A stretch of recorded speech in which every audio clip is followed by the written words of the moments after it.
निकालिए प्रॉफिट। जी बताइएगा figures.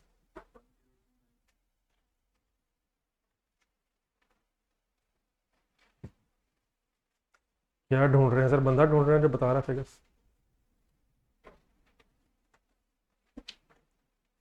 Sir figures बतानी है, वो बंदा ढूंढना है जो फिगर्स बता रहा है। जी फिगर्स बताइएगा जी प्रॉफिट की। 10 1029 195। प्रोडक्ट बी की 2537810।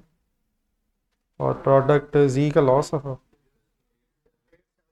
875 5145। जी एनी कन्फ्यूजन जी? क्वेश्चन समझ आ गया था प्लीज? आवाज मेरी आ रही है सर? रजिस्टर का नया पेज निकालिएगा।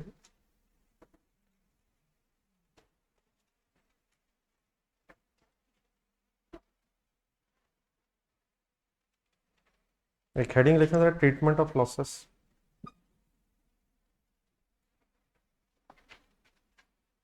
पहले एक छोटी सी चीज़ और बीच में डिस्कस कर लेते हैं, उसके बाद फिर क्वेश्चन करते हैं।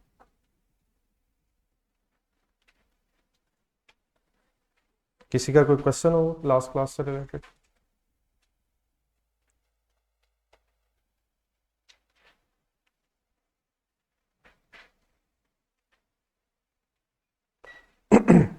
जी ट्रीटमेंट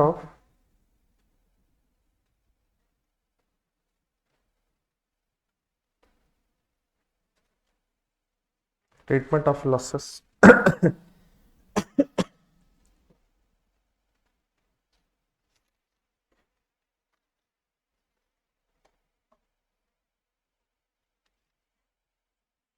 जी लिख लीजिए। जी प्रोडक्शन प्रोसेस काइंडली ध्यान में लें, cost of goods manufactured. Cost of goods manufactured statement की जरा मेन हेडिंग्स जरा रिवाइज करवा दें। सबसे पहले क्या कैलकुलेट होता है? सबसे पहले रॉ मटेरियल कंज्यूम्ड कैलकुलेट होता है। उसमें क्या ऐड होता है फिर? डायरेक्ट लेबर अगर रॉ मटेरियल कंज्यूम में ऐड हो जाए तो प्राइम कॉस्ट बन जाती है। फिर क्या लिखते हैं? फैक्ट्री ओवरहेड्स ऐड हो जाए अगर प्राइम कॉस्ट में तो मैन्युफैक्चरिंग कॉस्ट आ जाती है। फिर opening work in process add less करके कॉस्ट ऑफ गुड्स मैन्युफैक्चर्ड आ जाती है। अब जो प्रोडक्शन प्रोसेस है उसमें हो सकता है कि जितना रॉ मटेरियल आपने इन किया हो वो as it is 100% finish goods में कन्वर्ट ना हो, प्रोसेस में लॉस हो सकता है। जिस तरह ये क्वेश्चन नंबर 2 निकालने तरफ, कल जो क्वेश्चन नंबर 2 सॉल्व कर रहे थे, इसकी एक डायग्राम कल बनाई थी।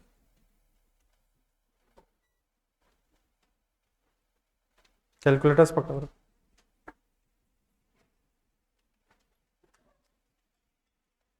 दो products as it is separate of point पे सेल हो रही थी। किस नाम से? प्रोडक्ट ए और बी, लेकिन सी का क्या हो रहा था? तो उसकी फर्दर प्रोसेसिंग में कितने केजीज की फर्दर प्रोसेसिंग हुई थी?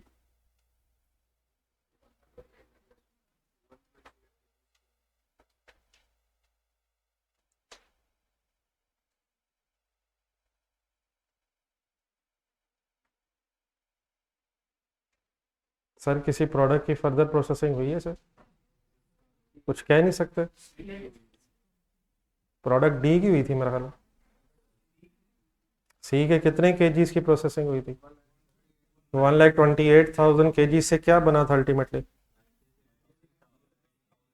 तो 128,000 केजीज की प्रोसेसिंग शुरू की थी, लेकिन 96,000 केजीज जी के और 8,000 केजीज बस वी के बने थे। तो कैलकुलेटर पे देखें जरा, 96,000 जी के केजीज बने और 8,000 केजीज वी बाय प्रोडक्ट के बने, दोनों को टोटल करेंगे तो 104,000 बनता है। लेकिन इन कितना हुआ था? 128,000। तो 128,000 में से ज़रा माइनस करें, 24,000 केजीज मिसिंग है कहीं। तो ज़रूरी नहीं है कि जितनी इनपुट हो, प्रोडक्शन प्रोसेसेस की नेचर ऐसी हो सकती है कि कुछ रॉ मटेरियल एवेपोरेट हो सकता है बॉइलिंग वगैरह की वजह से, और कुछ वेस्टेजेस भी हो सकती हैं। तो कल थोड़ी सी एक वेस्टेज के बीच में बात आई थी, लेकिन वो मैंने इंटेंशनली उस वक्त इसलिए डिस्कस नहीं की थी क्योंकि वो मैंने आज अलहदा से डिस्कस करना था। तो देर मे बी ए पॉसिबिलिटी कि अगर आप प्रोडक्ट रॉ मटेरियल इन करें तो 100% ही आउटपुट बन जाए। हो सकता है प्रोडक्शन प्रोसेसेस में बिल्कुल लॉस ना हो रहा हो, लेकिन देर मे बी ए पॉसिबिलिटी कि आपकी जो इनपुट और आउटपुट रेशियो है वो एग्जैक्टली 100% ना हो। प्रोडक्शन प्रोसेसेस में समटाइम वेस्टेजेस हो सकती हैं। तो आप ज़रा रजिस्टर पे देखें, मैंने हेडिंग क्या लिखवाई है आपको।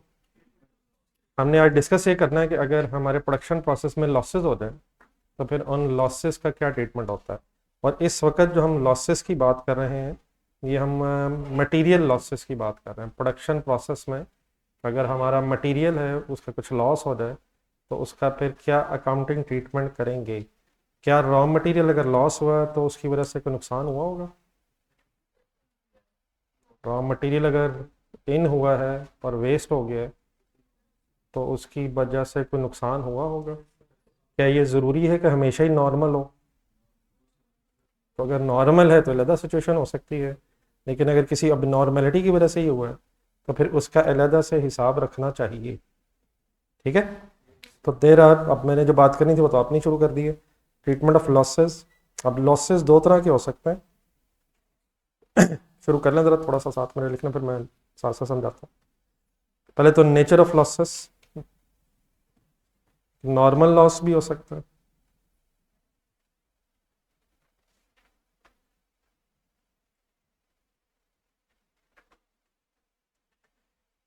देर are two types of losses जो प्रोडक्शन प्रोसेस में हो सकते हैं। अकाउंटिंग पॉइंट ऑफ व्यू से उनकी दो कैटेगरीज बन जाएंगी। ये लेफ्ट साइड पे क्या वर्ड लिखा है हमने, प्लीज सर हिम्मत करें, प्लीज हिम्मत करें। तो और ऑपोजिट साइड पे थोड़ा थोड़ा ज़रा डिफाइन कर लें फिर मैं एक्सप्लेन करता हूँ। नॉर्मल लॉस उस लॉस को कहते हैं loss which is expected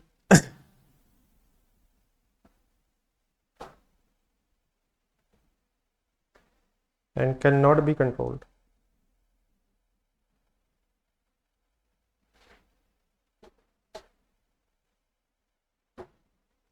Loss which is expected and cannot be controlled means एक लॉस अगर होना ही होना है, हमारे प्रोडक्शन प्रोसेस की नेचर ऐसी है कि अनअवॉइडेबल है, उसे कंट्रोल नहीं किया जा सकता, तो ऐसा लॉस कहलाता है नॉर्मल लॉस। मैं भी एग्जांपल से भी बात करता हूँ। जस्ट ऑपोजिट साइड पे जरा एक सेंटेंस लिखना, loss which is unexpected, abnormal loss, loss which is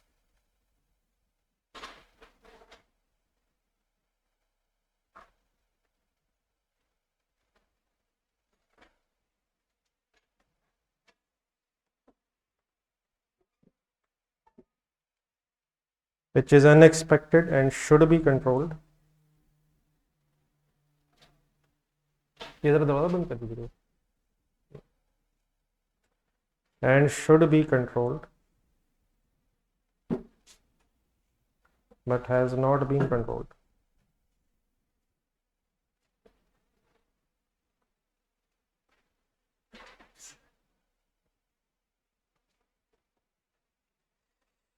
loss which is unexpected, normal circumstances में से कंट्रोल होना चाहिए था, लेकिन अगर हम कंट्रोल नहीं कर सके और हो गया है तो ऐसा लॉस फिर कहलाएगा एबनॉर्मल लॉस।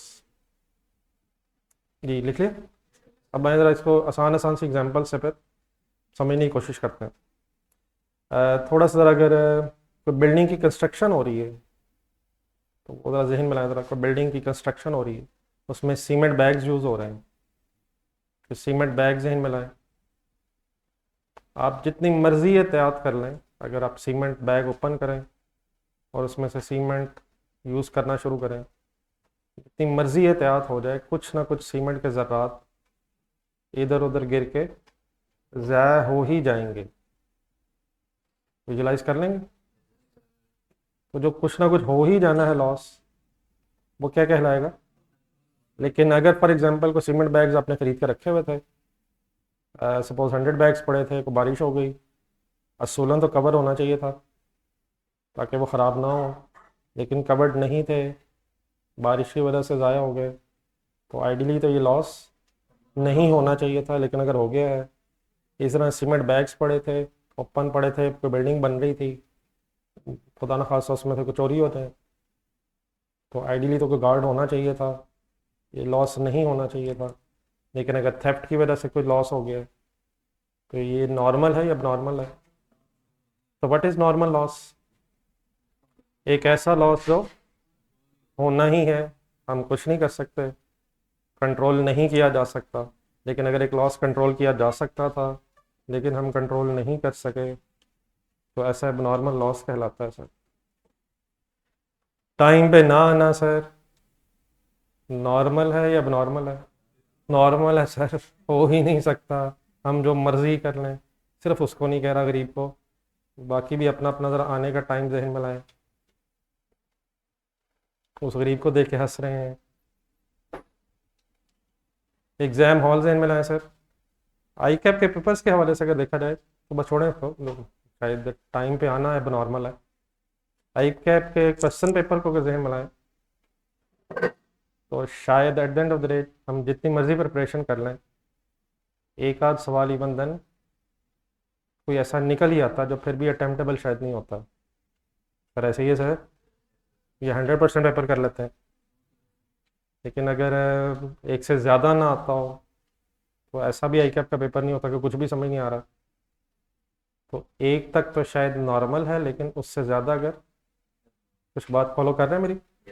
इसी तरह एक प्रोडक्शन प्रोसेस है, अगर उसमें 5% तक लॉस एक्सपेक्टेड है लेकिन 6% लॉस हो जाए,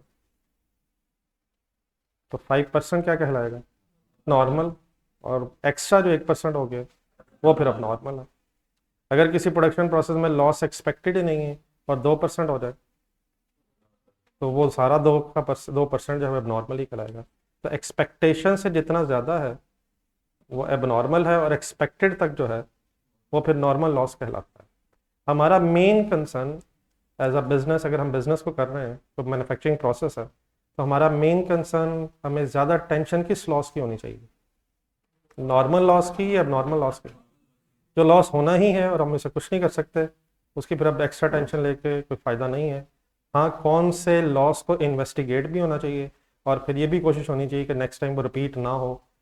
अब नॉर्मल लॉस को इन्वेस्टिगेट भी होना चाहिए, क्यों हुआ, होना तो नहीं चाहिए था, किसकी नेग्लिजेंस है, और फिर मैयर्स अडॉप्ट किया करने चाहिए ताकि कम से कम नेक्स्ट टाइम वो लॉस रिपीट ना हो। आई होप कि कुछ वर्ड समझने में ज़रा आसानी हो गई है। There are two types of losses, कौन कौन सा? देख के ज़रा पढ़ के बताएं नॉर्मल लॉस क्या होता है अपने वर्ड्स में ज़रा।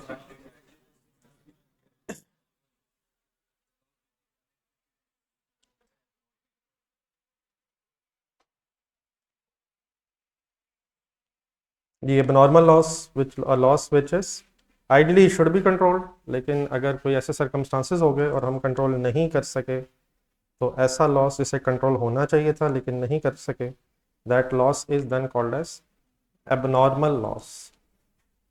ये जरा कैमरा वगैरह यार, अब मूवीज खुद से जरा कुछ तो देखो ये।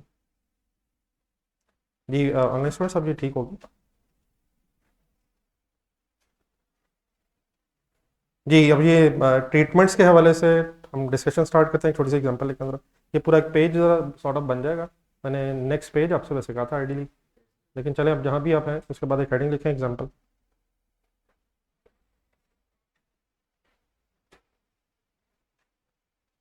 ये जरा एक ऐसी भी चला देंगे।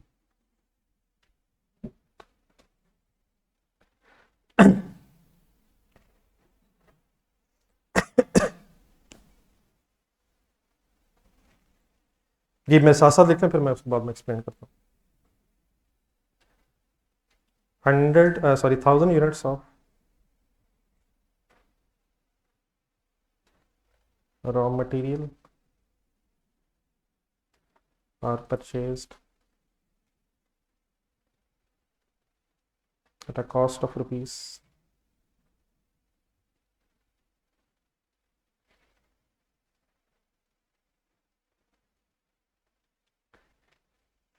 1000 units of raw material are purchased at a cost of rupees suppose 5 lakh.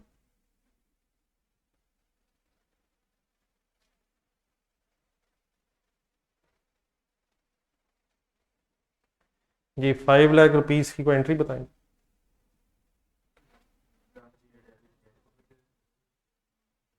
Please यार क्या हो गया यार, रॉ मटेरियल खरीद लिया, प्लीज़ एंट्री यार।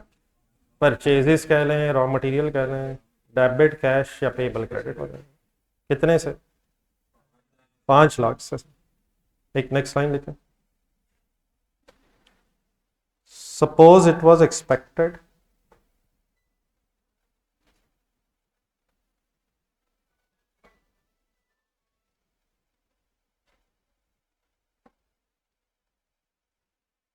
that 50 units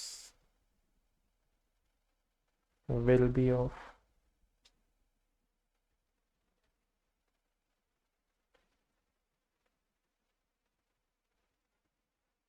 suppose it was expected that 50 units will be of no use.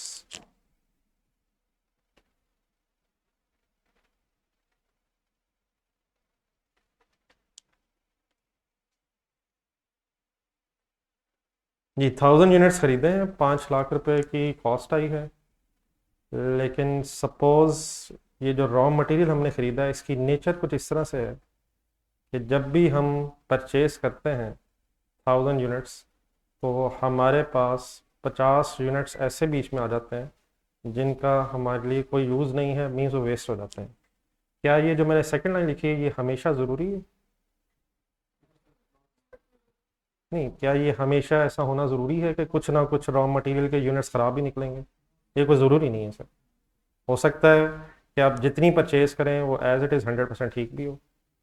तो मैंने एक एजम्पशन लिखी है कि सपोज लेट्स अज्यूम हम कोई जो रॉ मटेरियल परचेज करते हैं, कोई इंपोर्ट करते हैं, सेकेंड हैंड रॉ मटेरियल होता है, उसमें से हिस्टोरिकल पैटर्न ये है कि जब भी हम 1000 यूनिट्स ख़रीदते हैं तो 50 यूनिट्स ऐसे आ जाते हैं जो वेस्ट हो जाएंगे। क्या ये एक्सपेक्टेड है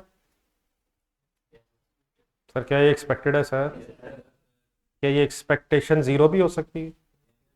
अगर फॉर एग्जांपल आपकी एक्सपेक्टेशन है कि कोई भी ऐसा रॉ मटेरियल का यूनिट नहीं आएगा जो ख़राब होगा और उसमें से एक भी ख़राब निकल आए तो वो तो नॉर्मल होगा। लेकिन मैंने जो लिखी लाइन इसमें क्या ये फिर 50 यूनिट्स नॉर्मल लॉस कहलाएगा या नॉर्मल कहलाएगा? तो ब्रैकेट में ज़रा लिखें, मैंने एक्सपेक्टेड लॉस लिखा, तो ये कौन सा लॉस बनेगा? आप कंसंट्रेट कीजिएगा प्लीज़, कोई ऐसी बात नहीं हो रही जो इलॉजिकल सी हो। क्या हमेशा कुछ ना कुछ लॉस एक्सपेक्टेड होगा? ज़रूरी नहीं है, लेकिन हो भी सकता है। तो मैंने क्या अज्यूम किया है कि अगर 1000 यूनिट्स खरीदे जाएं तो हमारी एक्सपेक्टेशन है कि उसमें से 50 यूनिट्स वेस्ट हो जाते हैं, ऐसे आ जाते हैं जिनका कोई फ़ायदा नहीं होता है, क्योंकि ये एक्सपेक्टेड था। इसलिए देयरफॉर हमने इसे क्या कहा है, इसे नॉर्मल लॉस कहा है। एनी कन्फ्यूजन जी प्लीज़?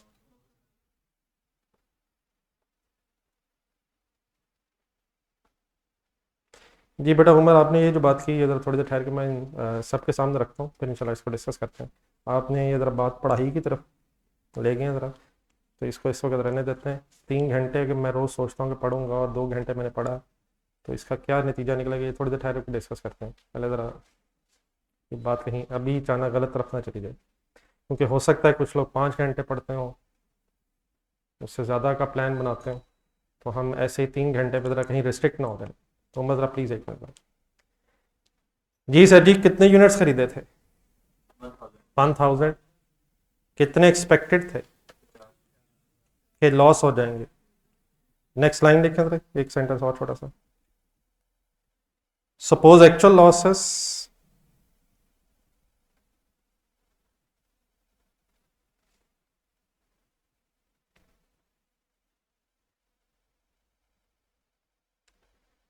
Fifty units.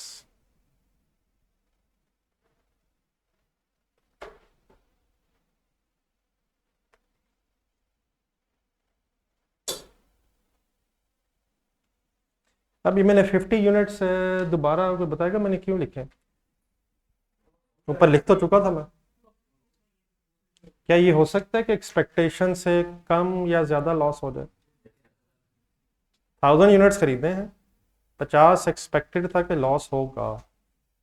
हो सकता है एक्चुअल लॉस 60 हो जाए, 70 हो जाए, मींस नॉर्मल से ज़्यादा हो जाए, और ये भी पॉसिबल है कि एक्चुअल लॉस नॉर्मल से कम हो जाए। मैंने फर्स्ट सिनेरियो क्या बनाया कि सपोज लॉस उतना ही हुआ है जितना जितना जितना होना चाहिए था, जितना एक्सपेक्टेड था। तो ये दोबारा मैंने कौन सा लॉस लिखा, पहले कौन सा लॉस बताया था, एक्सपेक्टेड, और अब मैंने आपको ये बताया कि सपोज सिनेरियो 1 में उतना ही लॉस हुआ जितना हमें एक्सपेक्टेड था।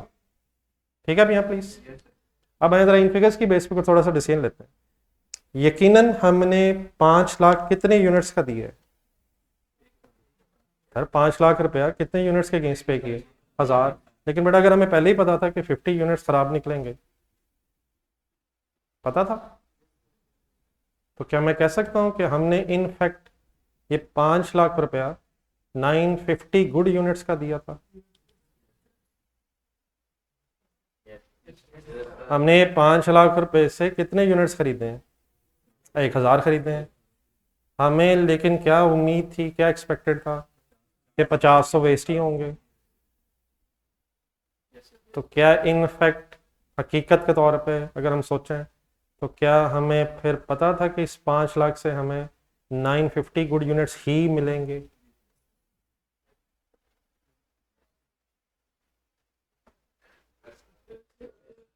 क्या हमें पता था कि इस 5 लाख से हमें 2000 गुड यूनिट्स मिल जाएंगे? फिर ये सोच लेते हैं सर अगर वो नहीं था। बिल्कुल नहीं, हमें पहले पता था कि हमने 1000 यूनिट्स ऑर्डर किए, हमें एक्सपेक्टेड था कि 50 यूनिट्स सही नहीं होंगे। तो हम जब ये परचेज कर रहे थे 1000 यूनिट्स, तो क्या हमें पहले ही मालूम था कि हम असल में 1000 खरीद के 950 यूनिट्स ही सही वाले खरीद सकेंगे? क्या हम 950 खरीद रहे हैं? हम 1000 खरीद रहे हैं, लेकिन क्या हमें एक्सपेक्टेड था कि 1000 में से 50 वेस्ट हो जाएंगे?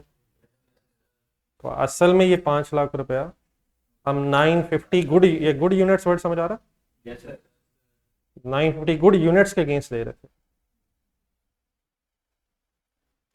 अच्छा, अगर ये सब कुछ ऐसे ही है तो फिर इस तरह ना करें कि 950 यूनिट्स खरीदना,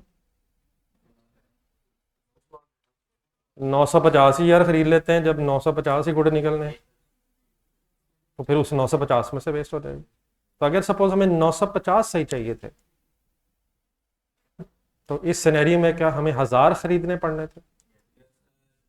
एक सेकंड कैलकुलेटर पकड़ लो, 5 लाख लिखें कैलकुलेटर।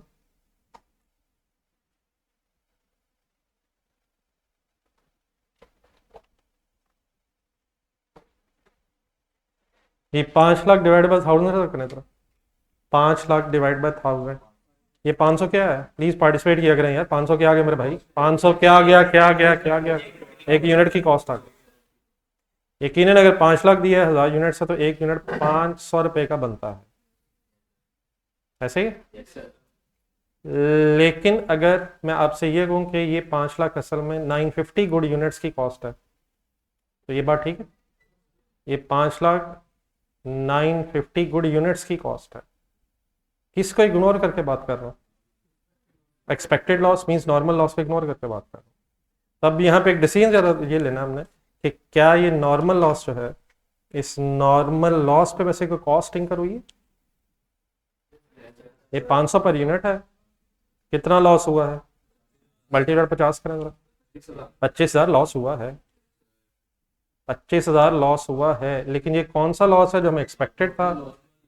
नॉर्मल लॉस एक्सपेक्टेड था, इसने कंट्रोल होना नहीं था। तो अकाउंटिंग पॉइंट ऑफ व्यू से नॉर्मल लॉस क्योंकि हमारे कंट्रोल में नहीं होता है, इसलिए फिर उसको कॉस्ट एलोकेट नहीं की जाती है, उसकी कॉस्ट सामने रख के ऐसे ही अपने आप को टेंशन नहीं दी जाती है, क्योंकि ये कॉस्ट हम कंट्रोल कर ही नहीं सकते। नॉर्मल लॉस की कॉस्ट देयरफॉर रिमेनिंग यूनिट्स में अब्जॉर्ब हो जाती है। ये जो मैंने सब कुछ बोला मैं अभी लिखता भी हूँ, आप 5 लाख दोबारा लिखें कैलकुलेटर पर। यकीनन कितने यूनिट्स खरीदे थे? डिवाइड ना करें, वैसे बताएं। 1000 खरीदे थे, लेकिन जरा इसी 5 लाख को एक सफा जरा 950 से डिवाइड करें। ये मैंने किया क्या पहले ये बताएं जरा। 5 लाख को डिवाइड बाय 950 मीन्स क्या किया मैंने? सिर्फ गुड यूनिट से डिवाइड किया है। आपके कैलकुलेटर पे अब आंसर 500 पर यूनिट की बजाय 526 समथिंग हो गया। तो ये पर यूनिट कॉस्ट बढ़ क्यों गई है? किसकी कॉस्ट कहां चली गई है? नॉर्मल लॉस के यूनिट्स की कॉस्ट भी रिमेनिंग यूनिट्स में अब्सॉर्ब हो गई। कुछ बात समझ आई है? आए जरा थोड़ा सा लिख के करते हैं।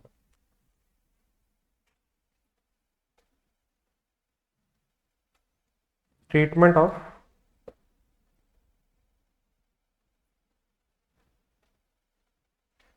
Normal loss.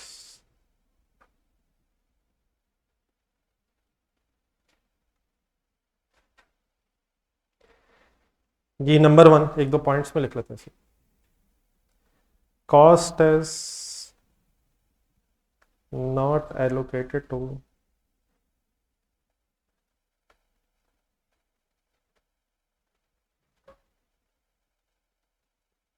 Normal loss.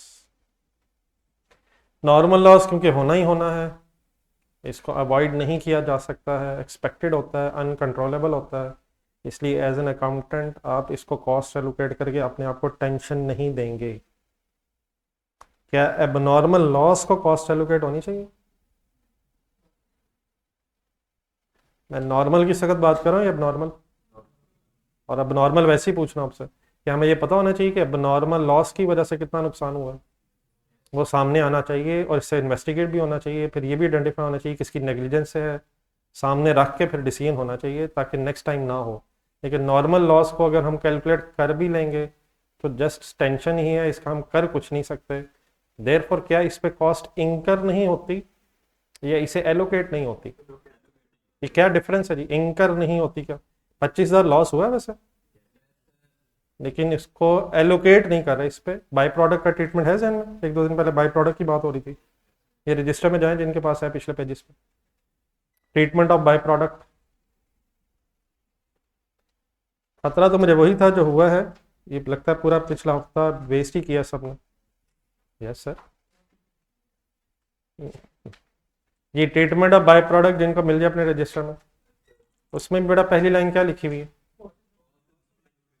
By product insignificant item होती थी तो वहां भी कॉस्ट तो एलोकेट नहीं होती थी, सिर्फ क्या हो रहा था उसकी रिकवरी वैल्यू का ट्रीटमेंट होता था। और रिकवरी वैल्यू को दो तरीके से किस किस तरीके से कंसिडर किया जा सकता है, अदर इनकम भी बना सकते हैं और प्रोडक्शन कॉस्ट से नेट भी कर सकते हैं। एक नोट पड़े नीचे, अगर क्वेश्चन में ना बताया तो क्या करते हैं, अदर इनकम बनाते हैं या प्रोडक्शन कॉस्ट से नेट करते हैं? प्रोडक्शन कॉस्ट से नेट करते हैं। तो थोड़ा सा मैं सिमिलैरिटी और डिसिमिलरिटी के एंगल से बात करूंगा। तो क्या पहला पॉइंट जिस तरह बाय प्रोडक्ट में है उसी तरह नॉर्मल लॉस में भी है? क्या बाय प्रोडक्ट को कॉस्ट, बाय प्रोडक्ट पे कॉस्ट इंकर नहीं होती, लेकिन उसे एलोकेट नहीं करते हैं? सिमिलरली नॉर्मल लॉस को कॉस्ट इसलिए एलोकेट नहीं करते क्योंकि ये अनअवॉइडेबल लॉस है। अगर हम फिगर सामने रख भी लेंगे तो हमें सिर्फ टेंशन के अलावा कोई फायदा नहीं होगा, हम इसे कंट्रोल तो कर नहीं सकते। इंस्टेड करते क्या है, आइए सेंटेंस जरा पूरा करना। Cost is not allocated to normal loss, instead, यार कॉमा लगा लें right, it's cost is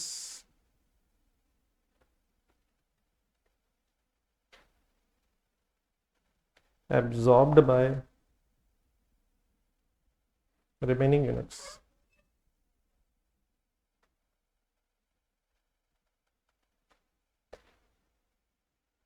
Instead its cost means the normal loss की cost is absorbed by remaining units। ये इसका सिंपली मतलब ये हुआ कि अब जो नीचे ऊपर हमने वर्किंग एग्जांपल लिखी थी उसको बेस बना के अगर वर्किंग की जाए तो टोटल परचेज कॉस्ट है 5 लाख, आप सिंपली डिवाइडेड बाय 1000 करेंगे या 950 करेंगे? आफ्टर ऑल द बहस अब फाइनल करें जरा, क्या इस 5 लाख में नॉर्मल लॉस की कॉस्ट भी है वैसे? सर जी है सर, लेकिन क्या नॉर्मल लॉस को एलोकेट करनी है वो कॉस्ट? तो सिंपली क्या कर देंगे, आप बेस में बस वो यूनिट्स लिख लेंगे जिन पे कॉस्ट आनी है। सेंटेंस रिपीट करें, मैंने क्या बोला? बेस में सिर्फ वो यूनिट्स ले लेंगे जिन पे कॉस्ट आनी है और किसको इग्नोर कर देंगे? उससे ऑटोमेटिकली क्या होगा, जब आपके पास पर यूनिट कॉस्ट आएगी उसमें नॉर्मल लॉस की कॉस्ट अब्जॉर्ब हो गई होगी। तो अप्रोक्सीमेटली क्या रेट आ रहा था? बस पॉइंट्स में 2 डिजिट तक जाएं और 3 1 शायद बनता है। ठीक है सर, लिखना।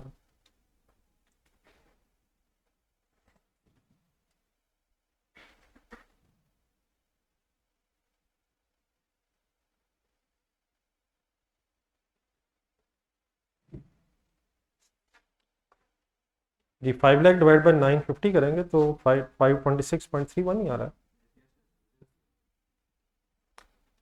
जी। पॉइंट नंबर 2 लिखा।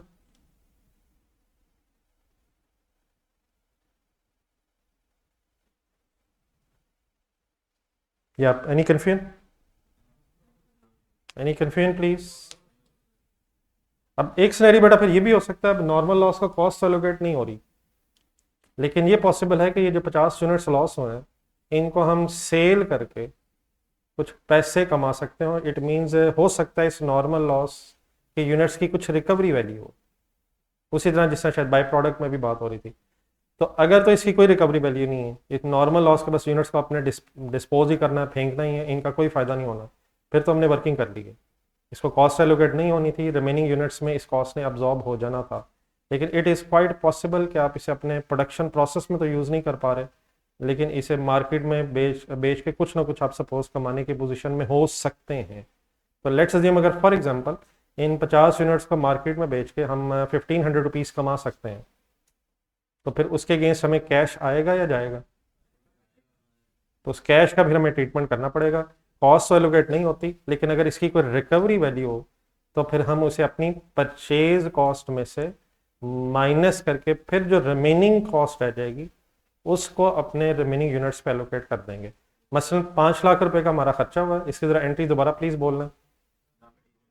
और कैश क्रेडिट हो रहा है, कैश क्रेडिट हो रहा है, इसमें से सपोज 50 यूनिट्स लॉस निकले और लॉस नॉर्मल था, उससे हम सपोज 50 यूनिट्स का बेच के 1500 रुपीज़ कमा सकते हैं। अब ये कैश डेबिट होना है, तो अब 5 लाख माइनस 1500 नेट ऑफ कर लेंगे, और नेट जो परचेज कॉस्ट है वो फिर रिमेनिंग यूनिट्स में एब्जॉर्ब कर लेंगे। बाय प्रोडक्ट कंडीशन बनाए जिन्होंने अभी थोड़ी देर पहले पढ़ी थी। बाय प्रोडक्ट के तो नॉर्मली 2 ट्रीटमेंट्स होते हैं, एग्जामिनर अदर इनकम भी बनवा सकता है और प्रोडक्शन कॉस्ट से भी नेट करते हैं। लेकिन नॉर्मल लॉस को अदर इनकम बनाने के बजाय, नॉर्मल लॉस की रिकवरी वैल्यू को अदर इनकम बनाने के बजाय बस नॉर्मली परचेज कॉस्ट, अगर परचेज में से लॉस हुआ है और अगर फिनिश गुड्स का लॉस हो जाए तो प्रोडक्शन कॉस्ट में से नेट ऑफ करके फिर बाकी जो फिगर है उसे रिमेनिंग यूनिट्स पे एलोकेट कर दिया जाता है। वो जो सेकंड ट्रीटमेंट पढ़ा था हमने बाय प्रोडक्ट में, है ज़हन में क्या था वो सेकंड ट्रीटमेंट? प्रोडक्शन कॉस्ट में से नेट कर लें, लेकिन अगर परचेज में से लॉस हुआ है तो परचेज कॉस्ट में से नेट कर लें, और अगर प्रोडक्शन में से नॉर्मल लॉस हुआ है और उसकी रिकवरी वैल्यू है तो उसे प्रोडक्शन कॉस्ट से नेट ऑफ कर लेंगे। आइए जो मैंने बात की जरा लिख लेते हैं। इफ सपोज मैं जरा वर्किंग आपके सामने लिख दूं, फिर अगर कंफ्यूजन रहेगी तो डिस्कस कर पाऊंगा।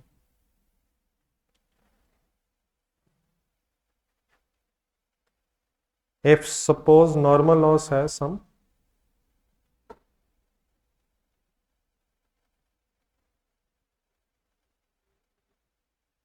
जी, रिकवरी वैल्यू कह रहा हूँ मैं, इसे आप सेल वैल्यू भी समझ सकते हैं, स्क्रैप वैल्यू कह लें, मींस बेच के कुछ मिलना है, इसके अगेंस्ट कुछ रिकवर हो सकता है। Normal has loss has some recovery value, then it is deducted from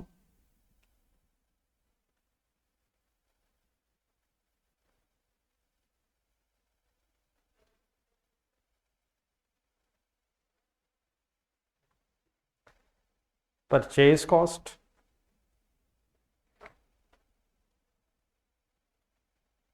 कोई एंट्री बताएंगे यहाँ तक मैं क्या करना चाह रहा हूँ? सोचा करें प्लीज प्लीज, पैसे आने जाने, क्या करना चाह रहा हूँ उन पैसों का? Deducted from purchase cost, cash debit, purchase cost credit. अच्छा, ये जो मैं आपके सामने ये जो इस वक्त पेज बनवा रहा हूँ आपको, ये आगे भी काफ़ी दफ़ा यूज़ होगा। इस वक्त जो मेरी एग्जांपल है वो तो रॉ मटेरियल परचेज की है, तो इस वक्त हम परचेज कॉस्ट की बात करें, लेकिन स्लैश करके ज़रा प्रोडक्शन कॉस्ट भी लिख लें अगर कभी हम फिनिश गुड्स के एंगल से लॉस की बात कर रहे होंगे। तो कब किससे लेस कर लेंगे और कब किससे? अगर रॉ मटेरियल का नॉर्मल लॉस हुआ है तो परचेज कॉस्ट से, और अगर फिनिश गुड्स में से प्रोडक्शन प्रोसेस में जाके नॉर्मल लॉस हुआ है तो फिर प्रोडक्शन कॉस्ट से डिडक्ट कर लेंगे। फॉर एग्जांपल अब इसी एग्जांपल में 50 units has a recovery value of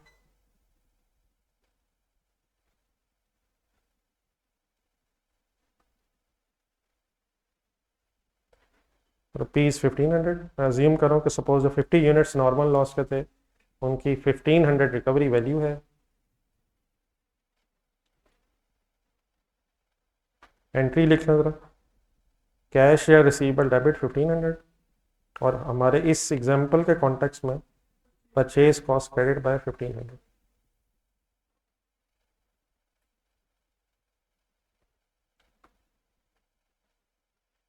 और after all, after this entry, अब मैं अगर पर यूनिट कॉस्ट बनाना चाहूँ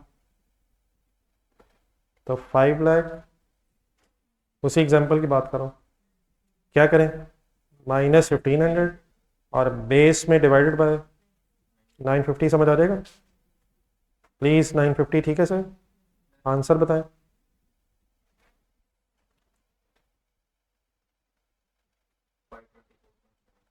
524.73 किया करें प्लीज़ वर्किंग।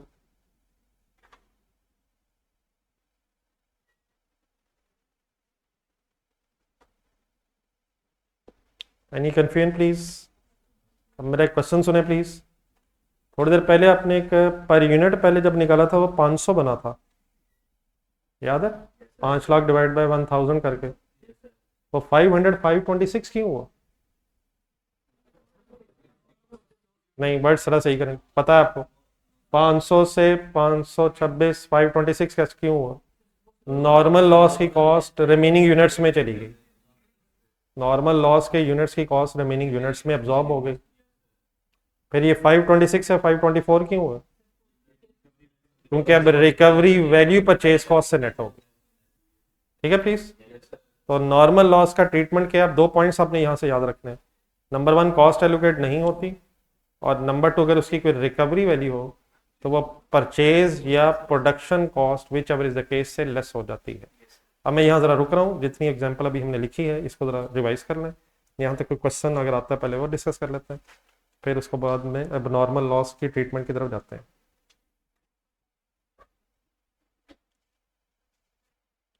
ये अगर रॉ मटेरियल का बेटा लॉस है तो परचेज कॉस्ट से लेस करेंगे, रॉ मटेरियल के लॉस की रिकवरी वैल्यू है। और अगर फिनिश गुड्स बन रही थी और उस वक्त लॉस हुआ और प्रोडक्शन प्रोसेस में लॉस की रिकवरी वैल्यू है तो फिर प्रोडक्शन कॉस्ट से लेस कर लेंगे। ठीक है? परचेज के अगेंस्ट अगर लॉस है और या प्रोडक्शन प्रोसेस के अंदर लॉस है तो अकॉर्डिंगली फिर हम डिसाइड कर लेंगे। पढ़ लिया करें, पढ़ लें, 1 मिनट रिवाइज कर लें, कोई कन्फ्यूजन जहन में आ रही है तो।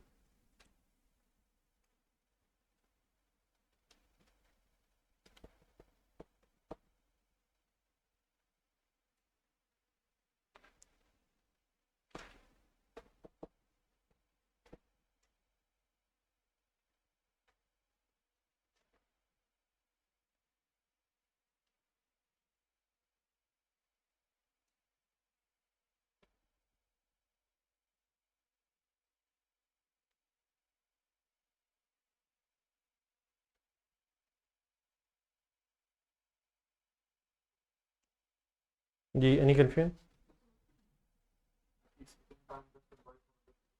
जी,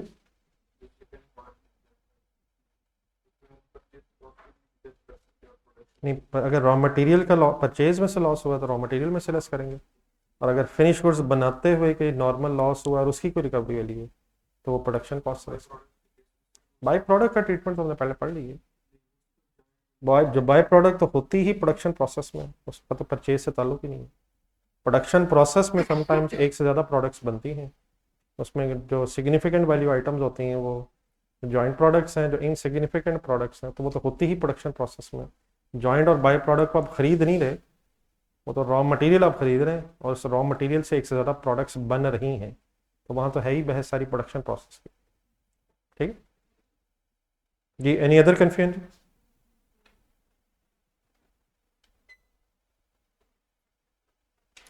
चले थोड़ा सा ऊपर है जहाँ आप लिख रहे थे, ये जो मैंने पहले लिखा था जो ट्रीटमेंट ऑफ नॉर्मल लॉस है, इसके ऊपर जो सपोज मैंने एक्चुअल लॉस लिखा था, या इस तरह करें जो ऊपर एग्जाम्पल थी उसे एग्जाम्पल 1 का ज़रा नंबर दे दें।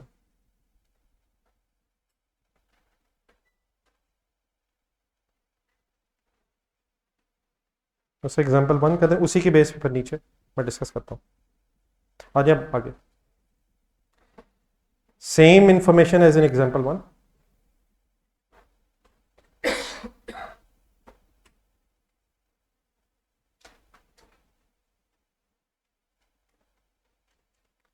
Except loss was not expected.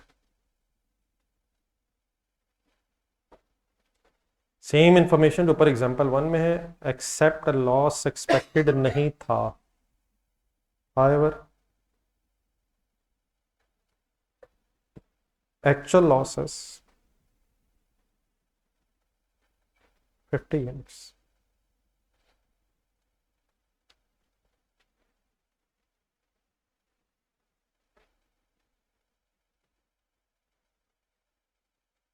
जी क्या कहना चाह रहा हूँ, कोई बताएगा? 1000 यूनिट्स खरीदे, 5 लाख रुपए का खरीदे, लेकिन वो जो हमने ऊपर लिखा कि लॉस एक्सपेक्टेड था, उसकी जगह सपोज मैंने क्या लिखा कि लॉस एक्सपेक्टेड नहीं था, लेकिन क्या एक्चुअल लॉस कुछ हुआ? तो ये जो एक्चुअल लॉस हुआ फिर नॉर्मल ही हुआ ना यार. अगर लॉस एक्सपेक्टेड नहीं था और लॉस हो गया है तो क्या ये फिर नॉर्मल है या abnormal है? ब्रैकेट में लिखें, अब ये abnormal लॉस है. अच्छा, अब डेफिनेटली एक बाद में ये भी सिनेरियो बन सकता है कि लॉस एक्सपेक्टेड था और उससे ज़्यादा हो गया है, तो वो मैं फिर बात करता हूँ. मैंने पहले सिर्फ नॉर्मल की बात की है और अब सिर्फ एबनॉर्मल की डिस्कशन करूंगा बाद में, फिर अभी मिक्स करके बात करता हूँ. What is expected loss in this case now? 0.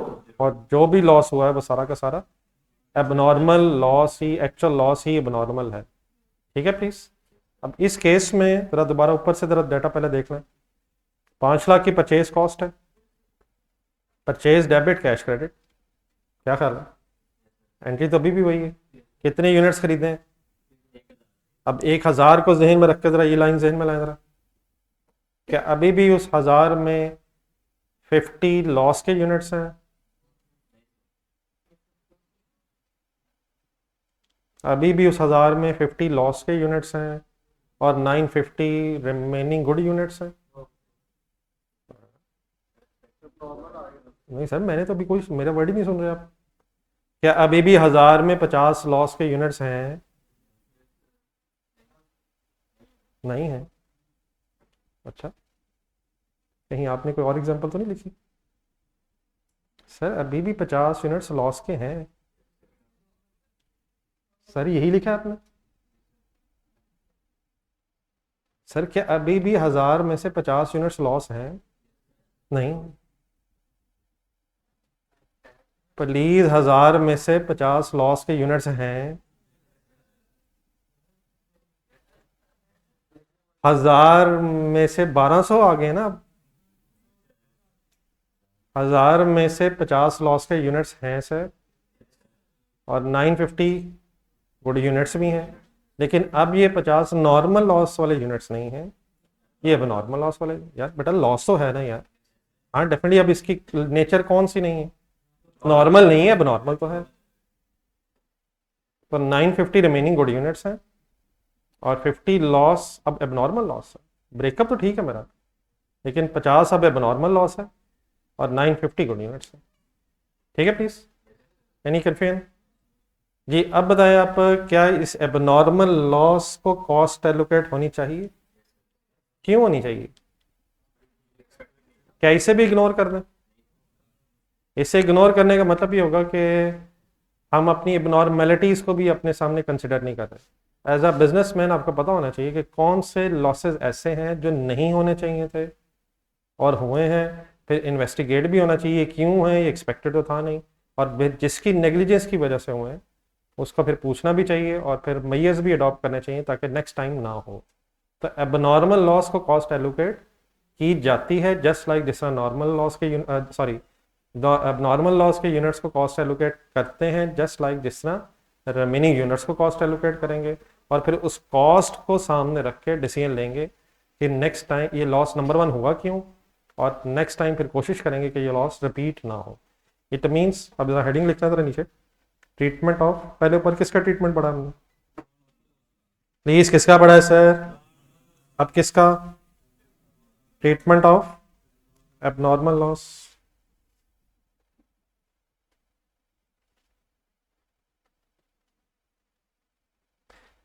Ji cost is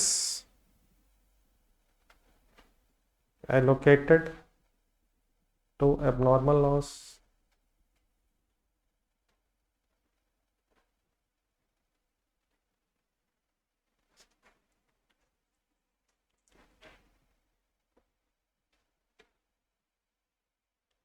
जी कैसे अब होनी चाहिए जी 5 लाख जहन में लाएं वही 5 लाख रुपया कॉस्ट लिखने की बजाय सोचें एक मिनट जरा अब ये डिवाइडेड बाय कितने से करूं अगर मैं 950 से डिवाइड करूंगा आप कंसंट्रेट करें जी काफ़ी बात आपके सामने मैंने रख दी अगर मैं 950 से डिवाइड करूंगा तो इससे क्या होगा जो 950 लिखने से अगर मैं इस केस में भी 950 से डिवाइड कर दूंगा तो एबनॉर्मल लॉस की कॉस्ट भी रिमेनिंग यूनिट्स में ही चली जाएगी और अब हम ये चाहते हैं कि एबनॉर्मल लॉस की कॉस्ट सामने अलहदा से आइडेंटिफाई हो इट मीन्स अब इस केस में 5 लाख को 50 से भी डिवाइड होना चाहिए और 950 से भी डिवाइड होना चाहिए डेफिनेटली मीन्स 1000 से ही डिवाइड होना चाहिए मैंने ब्रेकअप जस्ट इसलिए लिखा है ताकि मैं उस ब्रेकअप का जरा मीनिंग बता सकूं आप बताएंगे 50 क्या है बीच में अब एबनॉर्मल लॉस है और 950 क्या है रिमेनिंग यूनिट्स हैं इट मींस बेस में वो यूनिट्स आते हैं जिन पे कॉस्ट एलोकेट होनी हो हमारी पिछली बेस जो थी उसमें सिर्फ 950 क्यों थे क्योंकि हम वो नॉर्मल लॉस के यूनिट्स थे और उन पे कॉस्ट एलोकेट नहीं होनी थी उन्हें हमने सिंपली इग्नोर कर दिया अब डेफिनेटली आप इकट्ठा 1000 भी लिख सकते हैं लेकिन मैं 1000 का जरा एक ब्रेकअप दिखाने में जरा इंटरेस्टेड हूँ आंसर ये वही आप सॉल्व करेंगे तो अब 500 ही आएगा अब ये बढ़ क्यों नहीं रहा ये 500 एज इट इज क्यों आ रहा है क्योंकि अब हम चाहते हैं कि हमारे इस लॉस की कॉस्ट रिमेनिंग यूनिट्स में एब्जॉर्ब ना हो ठीक है प्लीज जस्ट अ सेकेंड लिखने से पहले जरा अब इस 500 का क्या करें अगर हमने एबनॉर्मल लॉस की कॉस्ट एलोकेट करनी है तो कॉस्ट कैलकुलेट करने के लिए कॉस्ट ऑफ एबनॉर्मल लॉस हम क्या करें हम एबनॉर्मल लॉस के यूनिट्स ढूंढेंगे 50 multiplied by 500 answer please answer 25,000 क्या है एबनॉर्मल लॉस की कॉस्ट आ गई लिखें यहां तक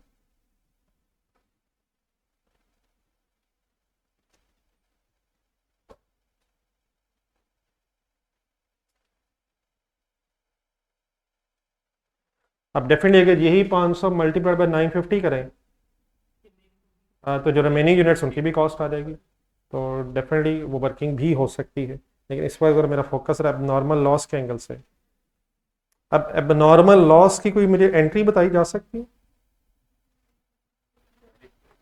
अगर कॉस्ट हमने एलोकेट की है एक second profit and loss statement जहन में लाया जरा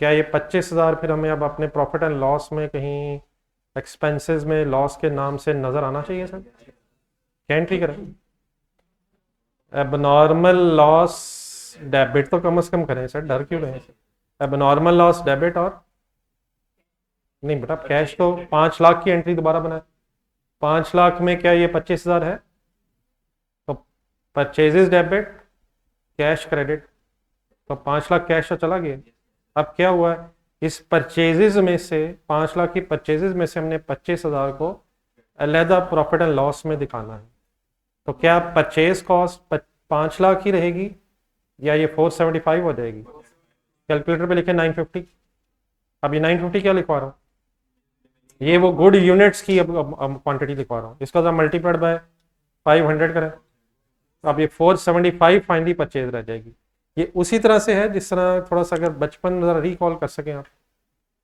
अगर ओनर जरा पीआरसी लेवल पे जाए जरा अगर ओनर गुड्स की ड्राइंग्स कर ले तो एंट्री बनाए जरा ड्राइंग्स डेबिट और परचेजेस क्रेडिट स्टॉक भी शायद वो परपेचुअल वगैरह में हो जाएगा तो क्या लॉस होने से फिर परचेज कॉस्ट रिड्यूस हो गई तो 5 लाख परचेज कॉस्ट अब नहीं रही 5 लाख में से 25,000 लॉस हो गया और बाकी जो 950 यूनिट्स है बस उनकी परचेज हमारे प्रॉफिट एंड लॉस स्टेटमेंट में आनी चाहिए तो क्या एंट्री बनेगी सर बोले सर बोले प्लीज बोले अब normal loss debit and purchase cost credit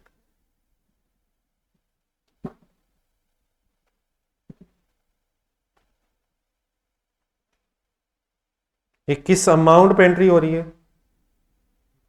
at cost क्या ये कॉस्ट है 25,000 सर ये कॉस्ट है सर ये स्टॉक भी बड़ा आपके जहन में वर्ड आ रहा है, स्टॉक भी ठीक है, लेकिन वो फिर परपेचुअल पीरियोडिक कुछ वर्ड्स होते थे उसमें, फिर जब जरूरत पड़ेगी हम चले जाएंगे। तो sometimes drawings debit stock credit भी और परचेजेस क्रेडिट भी करते रहे, पीरियोडिक परपेचुअल स्टॉक में मसला, तो वो डेफिनेटली पॉसिबल है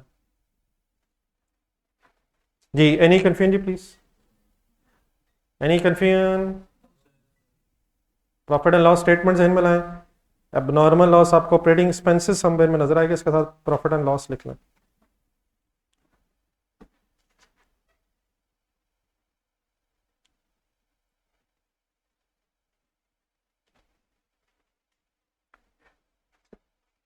जी एनी कन्फ्यूजन सर? देन बेटा जरा बात को कंप्लीट कर लें जरा। अगर सपोज अब ये भी क्या लॉस है, पहले ये क्लियर करें जरा। ये 50 यूनिट लॉस हुए, लेकिन क्योंकि एक्सपेक्टेड नहीं थे इसलिए हमने इनका नाम एबनॉर्मल लॉस रखा हुआ। अब ये 50 यूनिट्स अगर वंस अगेन इनका कुछ भी नहीं कर सकते हम, बस इन्हें फेंकना ही है, फिर तो बात यहाँ ख़त्म हो जाएगी। लेकिन once again there may be a possibility कि इन 50 यूनिट्स को हम बेच के कुछ रिकवर कर सकते हो, मार्केट में कहीं बेच के कुछ इनके अगेंस्ट कमाया जा सकता हो। तो वंस अगेन क्या बात करने लगा हूँ, रिकवरी वैल्यू। लेकिन अब recovery value of what? Abnormal loss. तो अगर फॉर एग्जांपल आपको इस 50 यूनिट्स के अगेंस्ट, सपोज फिगर्स वैसे ही अज्यूम कर रहा हूँ, लेट्स अज्यूम 2000 रुपया रिसीव हो जाए, इस 50 यूनिट्स को मार्केट में सेल करके 2000 रुपया रिसीव हो जाए, तो कोई बताएंगे उस कैश की फिर एंट्री क्या होनी चाहिए? कैश डेबिट आगे, अब अदर इनकम भी हो सकती है, लेकिन ज़रा दोबारा इस पहली एंट्री को देखें तो वो भी गौर से ज़रा देखें। अगर ये यूनिट्स नहीं बिकने तो कितना नुकसान है? 25,000 का। लेकिन अगर ये 2000 के बिक जाएं तो क्या हमारा नेट लॉस रिड्यूस हो जाएगा सर, या इंक्रीज हो जाएगा? अगर कुछ नहीं मिलना 25,000 लॉस है, लेकिन अगर ये यूनिट्स बिक जाएं तो हमारा फिर लॉस रिड्यूस हो सकता है। ठीक है, ये उसी तरह ही है। थोड़ा सा और पीछे अगर जाएं, अगर फॉर एग्जांपल आपका कोई स्टॉक है वो बाय फायर सपोज डिस्ट्रॉय हो जाए, तो एंट्री कर लेंगे लॉस डेबिट स्टॉक या परचेजेस क्रेडिट। और समटाइम्स उसका इंश्योरेंस हुई होती है, समटाइम्स चीज़ों की इंश्योरेंस हुई हुई है, तो अगर आपको इंश्योरेंस क्लेम मिल जाए तो फिर आपका लॉस रिड्यूस हो जाता है। तो रादर देन कि आप लॉस पहले 25,000 अलहदा रिकॉर्ड करें, 2000 इनकम अलहदा, अदर इनकम में अलहदा रिकॉर्ड करें, शायद सिंपल चीज़ ये भी सोची जा सकती है कि रिकवरी वैल्यू की वजह से, पैसे रिकवर हो जाने की वजह से हमारा नेट लॉस रिड्यूस हो जाएगा। ठीक है प्लीज, तो आ जाए इसको भी ज़रा अज्यूम करके लिख लेते हैं। Suppose if abnormal loss has some recovery value,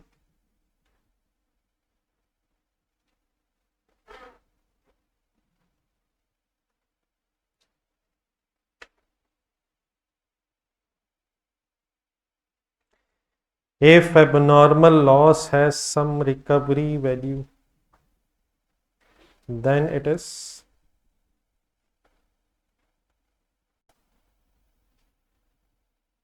adjusted against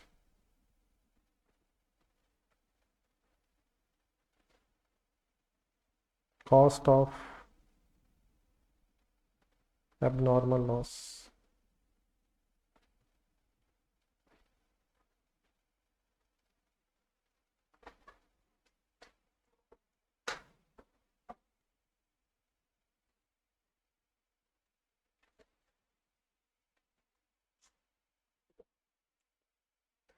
For example, recovery value is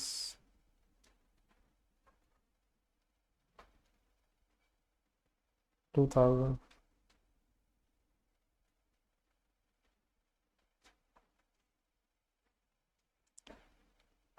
any confusion? बनाया जरा entry. Cash receivable debit, cash आ गया, ठीक है, कैश रिसीवेबल डेबिट जी, क्रेडिट करवाएं प्लीज, क्रेडिट करवाएं।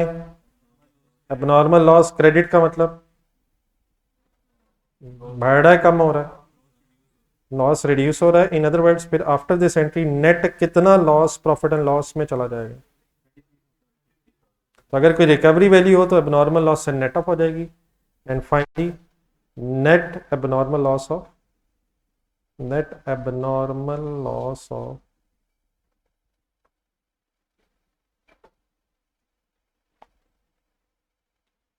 रुपीज, इस एंट्री के नीचे लिख लो जरा, net abnormal loss of rupees 23,000 will be recorded in profit and loss.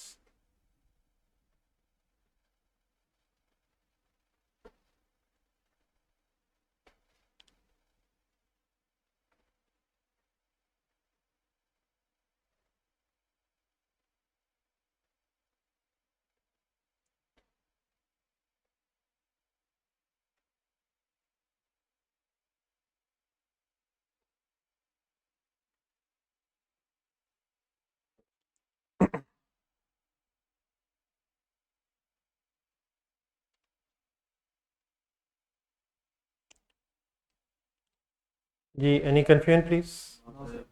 अगर समराइज करें अब नॉर्मल लॉस के दो पॉइंट्स मेन है, आप जरा देख के बताएं जरा। पॉइंट वन, अब नॉर्मल लॉस कॉस्ट एलोकेट होती है, कॉस्ट एलोकेट होती है सर, और अगर कोई रिकवरी वैल्यू हो तो लॉस में से नेट होती है। अब आए जरा दोनों को जरा इकट्ठा देखते हैं कि कोई ट्रीटमेंट्स में डिफरेंस तो नहीं है। नॉर्मल लॉस में जरा दोबारा जाए,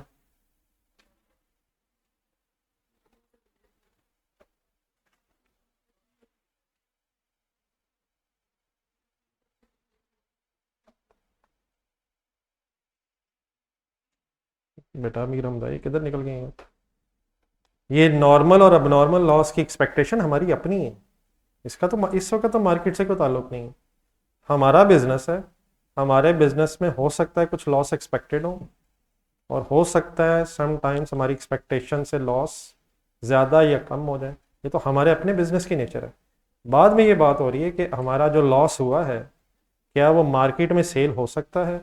आंसर कैन बी कि यस हो सकता है, और आंसर कैन बी कि नहीं हो सकता। अगर फॉर एग्जांपल हमारा जो लॉस है वो नहीं सेल हो सकता है तो फिर रिकवरी वैल्यू का कुछ भी नहीं होगा। तो पहली चीज़ ये कि लॉस कहाँ है? ये हमारे बिजनेस में कुछ लॉसेस हो सकता है एक्सपेक्टेड हो, depending upon the nature of the business, और हो सकता है कि एक्सपेक्टेड लॉसेस ना हो। हाँ, अगर एक्सपेक्टेड थे और एक्सपेक्टेशन से कुछ बढ़ गए हैं तो वो फिर अब नॉर्मल लॉस है। देन पहले ये है कि इनका करना क्या है, इनको कॉस्ट वाइज क्या करना है, वो भी मैं दोबारा रिपीट कर देता हूँ। उसके बाद फिर फाइनली ये है कि क्या इन्हें सेल किया जा सकता है। इफ द आंसर इसके नहीं सेल किया जा सकता है तो फिर रिकवरी वैल्यू की बहस खत्म हो जाएगी। और अगर सेल किया जा सकता है फिर हम सोचेंगे कि ये नॉर्मल लॉस है जो सेल किया जा सकता है या अब नॉर्मल लॉस है। ठीक है प्लीज जी। बाद में कर रहा था नॉर्मल लॉस, नॉर्मल लॉस के दो पॉइंट्स अब इकट्ठे ज़हन में रख के फिर अब नॉर्मल दोबारा देखने हैं। जी ढूंढे जी पॉइंट वन नॉर्मल। कोशिश किया करें, ये चीज़ें इंपॉर्टेंट है, इसे बार बार रिपीट होते रहना। बस अब शुरू होगी गेम आज से, ये नॉर्मल लॉसेस बार बार सामने आने हैं। जी नॉर्मल लॉस कॉस्ट एलोकेट नहीं होती, और अगर उसकी कोई रिकवरी वैल्यू हो तो परचेज या production cost which ever is the case से लेस होती है। लेकिन अगर अब नॉर्मल लॉस है तो उसको कॉस्ट पहले एलोकेट होती है और उसकी रिकवरी वैल्यू लॉस की कॉस्ट से नेट होती है। ये रिकवरी वैल्यूज का ट्रीटमेंट जरा दोनों में देख के बताएं, सेम है डिफरेंट है? क्या डिफरेंट है? वहां परचेज या प्रोडक्शन कॉस्ट क्रेडिट हो रही है और यहाँ लॉस की कॉस्ट में से रिकवरी वैल्यू लेस हो रही है। ठीक है प्लीज? Any confusion? चलो एक थर्ड सिनेरियो बनाते हैं।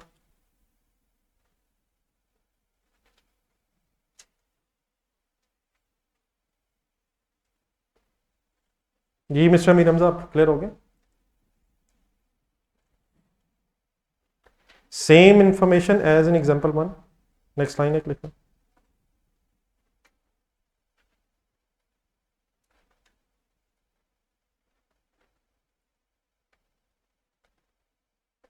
Same information as in example 1 except actual loss is 60 units.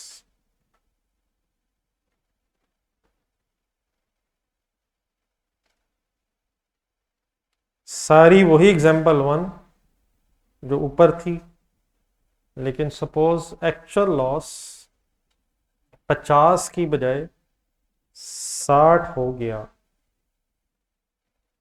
Ji example 1 का डाटा दोबारा देख लें जरा, कितने यूनिट्स खरीदे? 1000, कितने के खरीदे, 5 लाख के, कितना लॉस एक्सपेक्टेड था, यहाँ तक कॉमन है, अब एक्सपेक्टेड था, लेकिन उसके आगे जो मैंने लिखा था एक्चुअल लॉस 50 है, उसकी जगह क्या लिख रहा हूँ कि सपोज 60 है।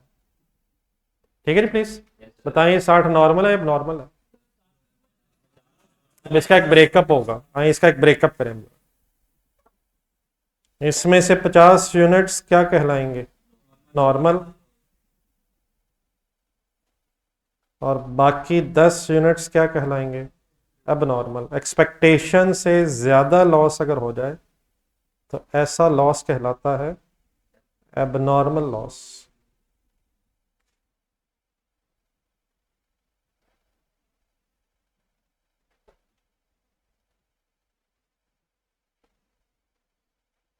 जी, any confusion in this breakup? चलिए मुझे अब कंक्लूड करवाना है, जरा पर यूनिट कॉस्ट निकालने में इंटरेस्टेड हूँ। लिखने के बजाय जरा मुझे फिगर्स बोलें, जरा क्या लिखूं? Same data sir please. Per unit cost निकालनी है, मैंने क्या करूं? 5 लाख, ठीक है जी, डिवाइडेड बाय 1000। 1000 लिखने में क्या मसला? नहीं, मसला मसला मसला मसला मसला मसला नॉर्मल लॉस को भी कॉस्ट एलोकेट हो जाएगी सर। ठीक है सर, तो 940 लिख देता हूं। सिर्फ 940 लिखूंगा तो अब क्या मसला? हाँ जी, एबनॉर्मल लॉस की कॉस्ट भी रिमेनिंग में चली जाएगी। कोई नहीं सर, कोई हिम्मत नहीं सर, प्लीज सर। 1000 लिखूंगा तो क्या इशू है प्लीज? 1000 लिखूंगा तो क्या इशू है? नॉर्मल लॉस को भी फिर कॉस्ट एलोकेट हो जाएगी। तो 940 है ना फिर एक्चुअल लॉस, तो 940 लिख देता हूं। 940 लिखने में क्या प्रॉब्लम है? फिर एबनॉर्मल लॉस की कॉस्ट भी रिमेनिंग चली जाएगी, तो फिर करूं क्या यार? क्या 10 भी लिखो और 940 भी लिखो, मींस 950 लिखो? तो इन अदर वर्ड्स बेस में कौन से यूनिट्स आते हैं जिन पे कॉस्ट एलोकेट होनी है? 10 कौन से लिखे हमने, और 940 जो रिमेनिंग है कौन से इग्नोर किए हैं जिन पे कॉस्ट एलोकेट नहीं होनी? तो कौन से यूनिट्स बेस में आने चाहिए? डेफिनेटली मैंने 950 लिखा है, मैंने 950 ही लिखा, लेकिन मैं जरा उसका ब्रेकअप आपके सामने रखना चाह रहा हूं। Any confusion please? सब okay please?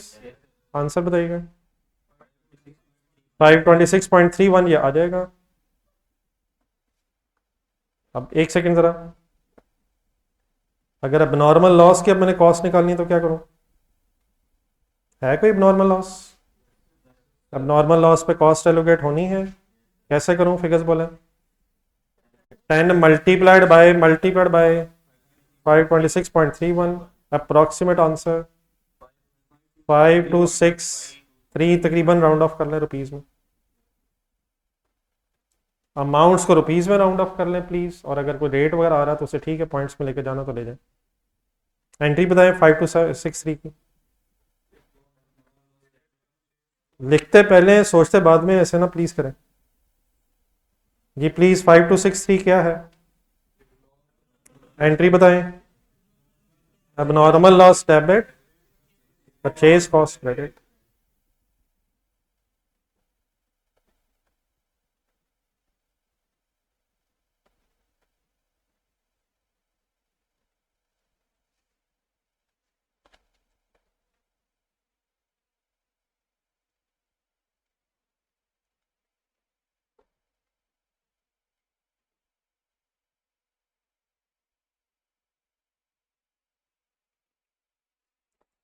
Ji, any confusion in the working?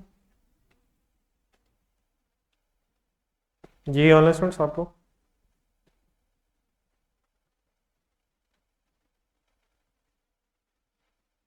अच्छा, डेफिनेटली अगर इसकी कोई रिकवरी वैल्यू हो तो उसका क्या करेंगे फिर? सारी जरा रिकवरी वैल्यू इसको दोबारा बीच में ले आए, जरा ऊपर आए जरा, जहाँ 5 लाख लिखा है। अगर ये नॉर्मल लॉस की कोई रिकवरी वैल्यू होती तो फिर हम 5 लाख में से पहले माइनस करके फिर डिवाइड करते प्लीज, ठीक है? किस एंट्री की बात कर रहा हूँ? अगर नॉर्मल लॉस की रिकवरी वैल्यू हो तो cash debit purchase cost credit normal loss. अगर सपोज ये 50 यूनिट्स नॉर्मल लॉस की कोई रिकवरी वैल्यू होती तो मैं 5 लाख में से माइनस करके पर यूनिट निकालता। सही कह रहा हूँ सर? और अगर ये एबनॉर्मल लॉस की कोई रिकवरी वैल्यू होती तो फिर मैं क्या एंट्री करता? Cash debit abnormal loss credit. In other words every other thing remain same except कि अगर नॉर्मल और एबनॉर्मल इकट्ठे हो जाए तो नॉर्मल लॉस को वंस अगेन कॉस्ट एलोकेट नहीं होनी और एबनॉर्मल लॉस को कॉस्ट एलोकेट होनी है, जस्ट लाइक जिस तरह रिमेनिंग यूनिट्स को कॉस्ट एलोकेट होती है। ठीक है जी? प्लीज प्लीज 1 मिनट है आपके पास, रिवाइज कर लेना।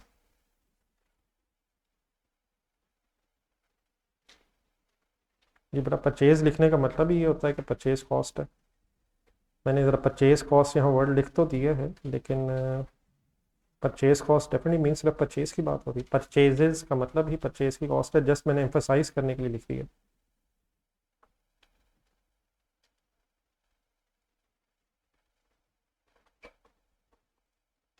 ये बड़ा एबनॉर्मल लॉस को बात, ये जो नीचे डिस्कशन हुई है शायद यही ऊपर हुई है। एबनॉर्मल लॉस को कॉस्ट एलोकेट की जाती है जस्ट लाइक जिस रिमेनिंग यूनिट्स होते हैं, और अगर एबनॉर्मल लॉस के यूनिट्स की कोई रिकवरी वैल्यू हो तो उसे फिर एबनॉर्मल लॉस की कॉस्ट में से नेट कर लेते हैं, मींस कैश डेबिट और एबनॉर्मल लॉस क्रेडिट। ठीक है? जो लॉस नहीं होना चाहिए था और हुआ है उसके बारे में फिर आपको एज अ बिजनेस मैनेजमेंट ये पता होना चाहिए कि ये लॉस जो नहीं होना चाहिए था उसकी वजह से कितना नुकसान हो गया।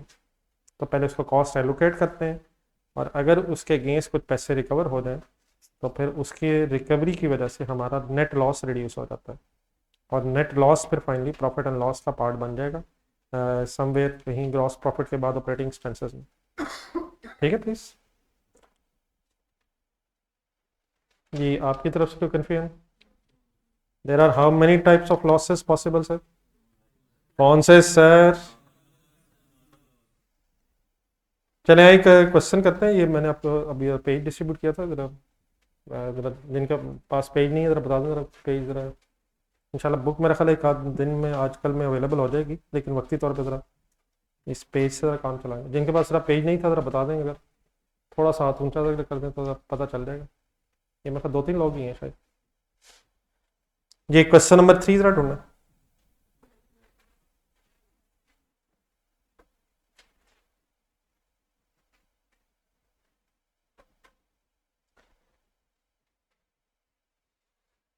जी platinum limited.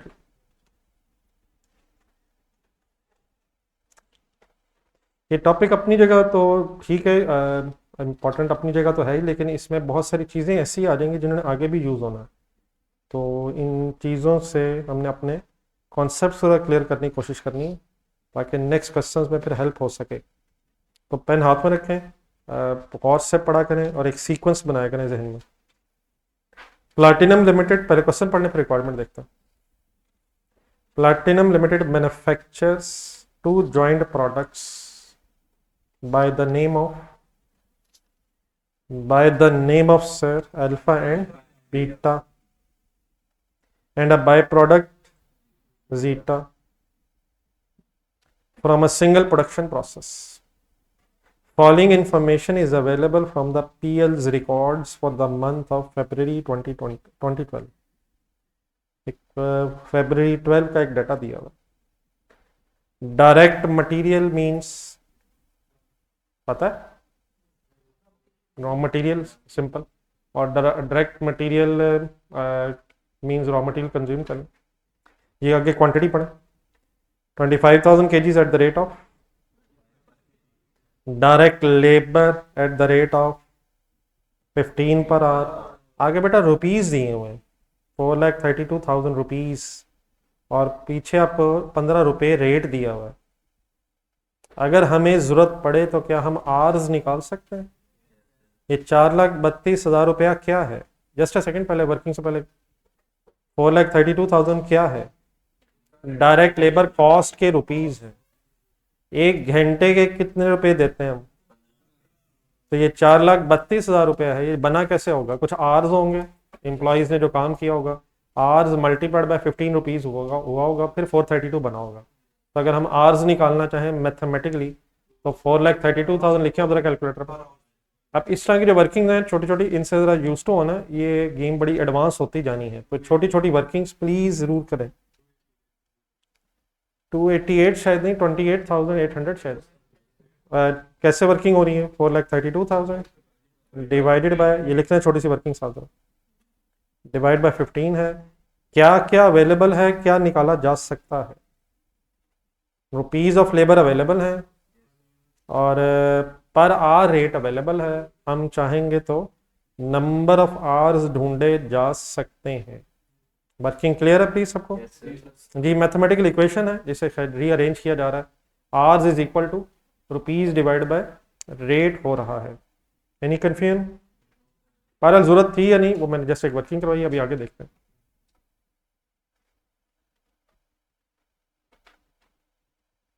Ji next line, normal process loss 20% of the raw material consumed. कौन सा लॉस दिया हुआ है? नॉर्मल लॉस क्या होता है जी? एक्सपेक्टेड होता है या अनएक्सपेक्टेड होता है? तो रॉ मटेरियल कंज्यूम्ड का 20% वो कहता है एक्सपेक्टेड लॉस है। अब इसका करना क्या है, फिर अभी वर्किंग में करता हूँ, आगे चलो। Overheads are allocated to the products at the rate of 10 पर डायरेक्ट लेबर आवर। अब उसने एक ओवरहेड वर्ड यूज किया है, जरा शॉर्ट वर्ड्स में वो फैक्ट्री ओवरहेड्स कहना चाह रहा है। ये लिख लो जरा एक दफा, factory overheads. Production overheads word आया था, समटाइम्स उसे शॉर्ट वर्ड्स में ओवरहेड समथिंग समटाइम बोल दिया जाता है। एक एब्रीवेशन जरा बनाना चाह रहा था लेकिन चलो पूरा ही लिखना पड़ा। FOH लिख दो। FOH stands for factory overheads. जी अब द सेंटेंस दोबारा पढ़ें। लगता है factory overheads are allocated to the products at the rate of, अब लेबर आवर्स अभी आपने निकाले थे 28,800। वो कहता है एक घंटे के जो ओवरहेड्स में 10 रुपये हैं, तो अगर 28,800 आवर्स काम हुआ है और हर घंटे के ओवरहेड्स 10 रुपीज़ है, तो क्या मल्टीप्लाई करके ओवरहेड्स निकाले जा सकते हैं? किसको किससे? Hours multiplied by rate, rate पर आर दिया हुआ है, आर से मल्टीप्लाई हो सकता है। तो अब ये एग्जामिनर डिफरेंट तरीकों से आपसे वर्किंग्स करवाएगा। डेफिनेटली ओवरहेड्स गिवन भी हो सकते थे, लेकिन यहाँ वो शायद आपको पर आर रेट बता रहा है और चेक कर रहा है कि क्या आप आर्ली रेट से वर्किंग कर सकते हैं या नहीं। नेक्स्ट वो कहता है normal loss is sold at a scrap eight the rate of 8 पर केजी। ये काइंडली आप बताएं, ये क्या गिवन है? नॉर्मल लॉस की एक रिकवरी वैल्यू अवेलेबल है 8 रुपये पर केजी पे। इस पुराने स्टॉक को, पुराने लॉस को, शायद स्क्रैप सिंपली मीन जो चीज़ें ज़ाया हो गई उसको बेचा जा सकता है। नॉर्मल लॉस की रिकवरी वैल्यू का क्या करते हैं? परचेज कॉस्ट या production cost which ever is the case से लेस कर लेते हैं। बार बार बोलूँगा, आपसे भी रिक्वेस्ट है कि जहन में लाएं ताकि ये चीज़ें ज़रा टिप्स पे आएँ। फाइनली कहता है following data relates to the output from the process. दो वर्ड्स बार बार अब यूज होंगे, एक होता है इनपुट और एक होता है output. Input output, production process जहन में लाएं। रॉ मटेरियल इनपुट होती है या रॉ मटेरियल आउटपुट होता है? रॉ मटेरियल इन होगा प्रोसेस में और क्या चीज़ बाहर निकलती है? Finish goods. तो रॉ मटेरियल इनपुट होता है और फिनिश गुड्स आउटपुट होती हैं। ये आपको किसकी अब रेशो बता रहा है? आउटपुट मीन्स फिनिश गुड्स की बता रहा है। फर्स्ट लाइन में जरा जाएं क्वेश्चन की। दो जॉइंट प्रोडक्ट्स थी, अल्फा बीटा, और एक बाय प्रोडक्ट भी थी, तो उनकी अब आउटपुट्स का ब्रेकअप बता रहा है। अल्फा बीटा जीटा परसेंटेज में बता रहा है 75, 15 एंड 10%। मसलन अगर 10 kgs आउटपुट होगी, सॉरी 100 कर लेते हैं, 100 kgs अगर आउटपुट होगी तो उसमें 75 क्या होगा? 75 क्या होगा, 15 क्या होगा और 10 क्या होगा? और देन एक सेलिंग प्राइस पर केजी भी इन प्रोडक्ट्स की दे रहा है। लास्ट टू लाइंस रिक्वायरमेंट्स ऊपर, alpha is further processed at a cost of ₹30 per unit. क्या फर्दर प्रोसेसिंग भी हो सकती है? किसकी हो रही है? Before being sold in the market उसका फर्दर प्रोसेस किया जा रहा है और ₹30 पर यूनिट उसका फर्दर प्रोसेसिंग का खर्चा दिया हुआ है। आखिरी जरा सेंटेंस अंडरलाइन कर लें, joint costs are allocated on the basis of net realizable value के वर्ड तक रुक जाए, ब्रैकेट में जो लिखा हुआ मैं बताता हूँ। joint costs are allocated on the basis of net realisable value अपने ज़रा रजिस्टर में ज़रा फर्स्ट डे की ज़रा डिस्कशन निकालें, जिस दिन हमने methods to allocate joint cost पढ़ा था। अच्छा, अब जिन हजरात ने पिछले ये दिन मिस किए हुए ये आपको कवर करने पड़ने हैं। अपने आपके जो लेक्चर्स रह गए हैं ये शॉर्टकट कोई नहीं है, इस तरह ना करनी कीजिएगा शुरू में ही लेक्चर्स पेंडिंग वाली गेम मेजॉरिटी की चल रही है। तो प्लीज़ एक दो दिन शायद अभी ज़्यादा होमवर्क सुना हो, तो जिनका अगर पिछला कुछ रहता है तो प्लीज़ उसे किसी तरीके से ज़रूर कवर करें, ठीक है सर। तो फर्स्ट पेज पे है, ज़रा हेडिंग ढूंढें, methods to allocate joint cost है कहीं sir? Methods to allocate the joint cost, method number 1 का नाम बोलें देखें। फिजिकल क्वांटिटी मेथड दूसरे का नाम बोलें, पूरा बोलें। Sale value at separate a point method, मिल गया? तो मेथड बेटा दो मेन यही हैं, एक है फिजिकल क्वांटिटी मेथड और एक है sale value at separate off method. इसी पेज को खुला रहने दें और ज़रा एक सेकंड बोर्ड पे देख लें। अब यहाँ लिखा हुआ है नेट रियलाइजेबल वैल्यू मेथड, तो ये जो सेल वाली मेथड है उसी की एक छोटी सी वेरिएशन है। एनआरवी का भी वर्ड सुना आप लोगों ने, नेट रियलाइजेबल वैल्यू, उसका मीनिंग ज़रा मुझसे सुन लें। ये IS2 वगैरह में इन्वेंट्री में यूज़ होता है। इसका मीनिंग होता है estimated selling price minus estimated selling expenses necessary to make sale. लंबे वर्ड्स हैं, शॉर्ट वर्ड्स में estimated selling price minus estimated selling expenses. तो एज इट इज़ वही वर्ड्स यहाँ भी यूज़ हो जाएंगे, लेकिन यहाँ थोड़ा सा बस चेंज ही आ जाएगा कि estimated selling price at split off point minus selling expenses.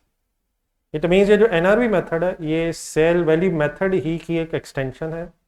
तो एनआरवी मेथड में क्या करना है, estimated selling price at separate off निकालनी है, जिस तरह मेथड नंबर 2 में हम निकाल रहे थे।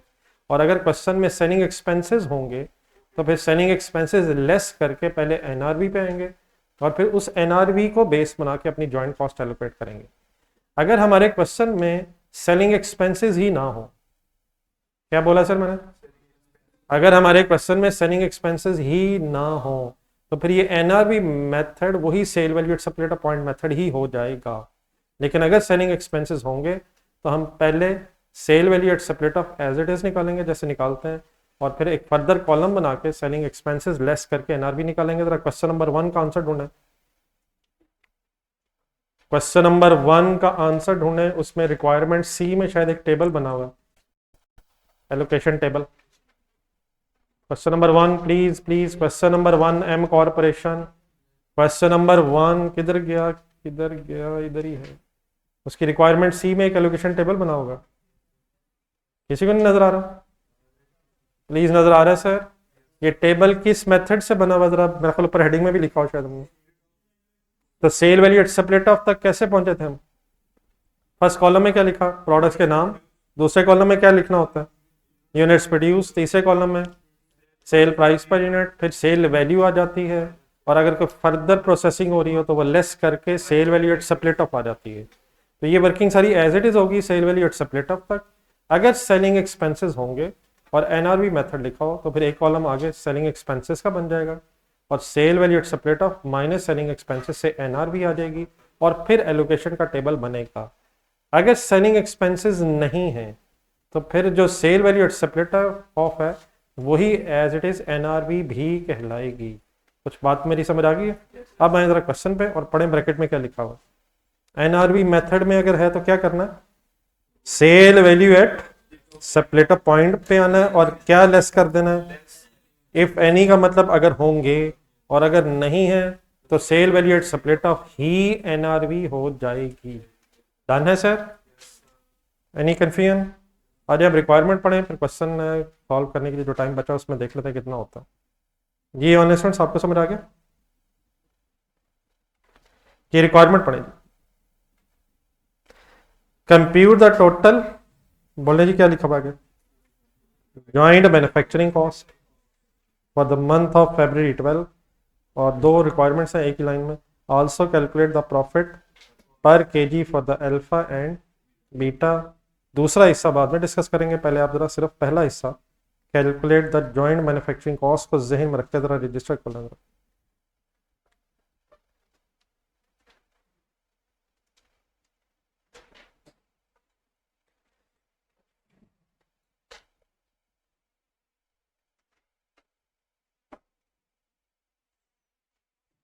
जी बिजनेस नेम से शुरू करें, करवाया करें क्वेश्चन प्लीज।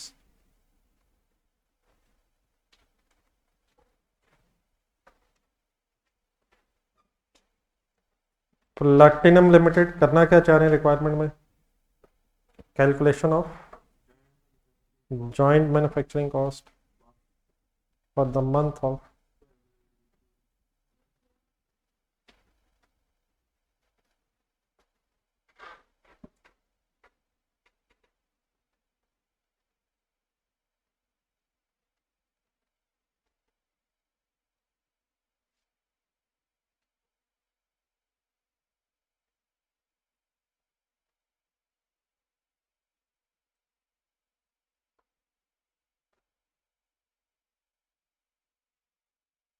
उसका फिर बाद में जो दूसरा हिस्सा हो फिर बाद में लिखते हैं।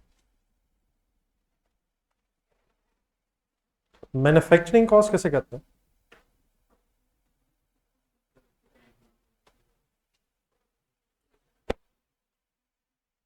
सेलिंग एडमिन एक्सपेंसेस को कहते हैं। Financial charges are called as manufacturing cost. Material, labour, overheads की बात हो रही है। Non current assets minus current assets is equal to manufacturing cost. Manufacturing cost में क्या आता है मेरे भाई? सर प्राइम कॉस्ट में गरीब में क्या आता है सर? मटेरियल, लेबर, ओवरहेड्स की बात हो रही है सर, तो यही निकालना है यार। मटेरियल, लेबर, ओवरहेड्स ढूंढना है कोई सवाल में देखना? मटेरियल, लेबर, ओवरहेड्स हैं सर, प्लीज हैं सर। लेकिन पहले इस तरह करें, एक पेज पूरा छोड़ दें जरा, इसकी रिक्वायरमेंट का दूसरा हिस्सा भी है। सबसे पहले ये जो डाटा हमारे सामने है इसको जरा एक डायग्राम फॉर्म में जरा बनवाएं मेरे जरा। पहले क्या, कौन सी प्रोडक्ट है, फिर कौन सी है, फिर क्या होना है, एक वर्किंग में है जरा। बस अब मेरे साथ है, शायद कल का दिन एक और है, क्योंकि मेरे साथ एक दो क्वेश्चंस कर लें जरा, उसके बाद फिर आप इंडिविजुअली भी क्वेश्चंस को हैंडल करने की पोजीशन में आ जाएंगे। लेकिन डेफिनेटली अगर साथ साथ किए होंगे यार। जी जो लोग कर रहे हैं साथ साथ, कुछ समझ भी आ रहा है कि क्या हो ही जा रहा है? ये भी क्वेश्चन साइलेंट ही है मेरा। वर्किंग की हेडिंग लिखें सर।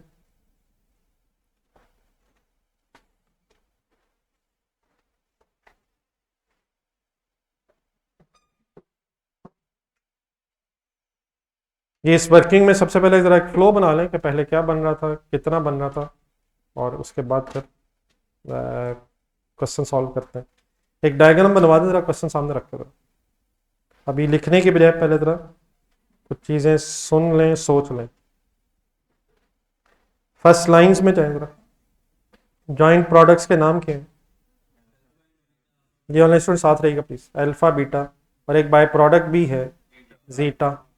थोड़ा सा नीचे है जो टेबल पहला बना हुआ ऊपर, क्वांटिटीज वगैरह लिखवाएं जरा।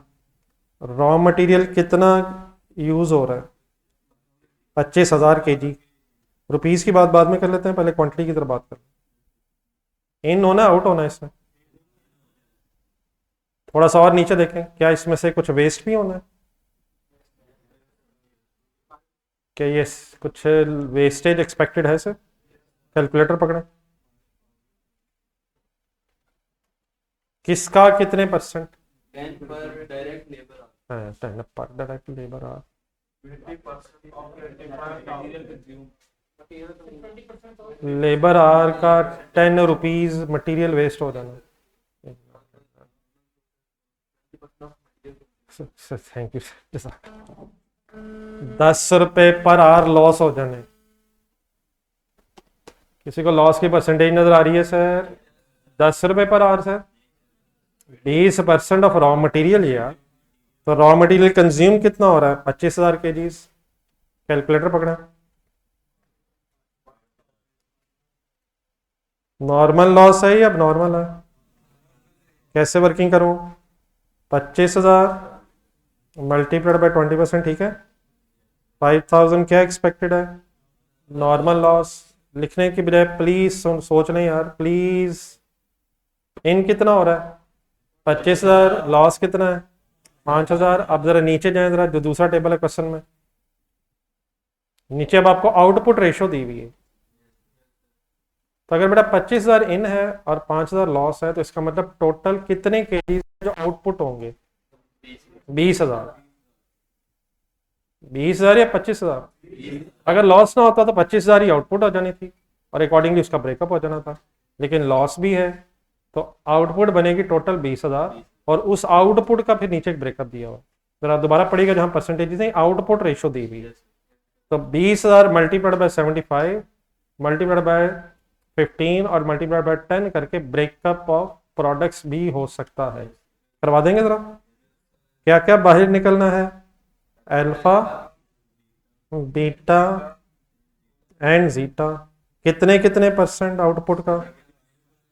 75%, 15% एंड 10%। कोई एक वर्किंग बोल देंगे? फॉर एग्जांपल 75% की वर्किंग कैसे करें?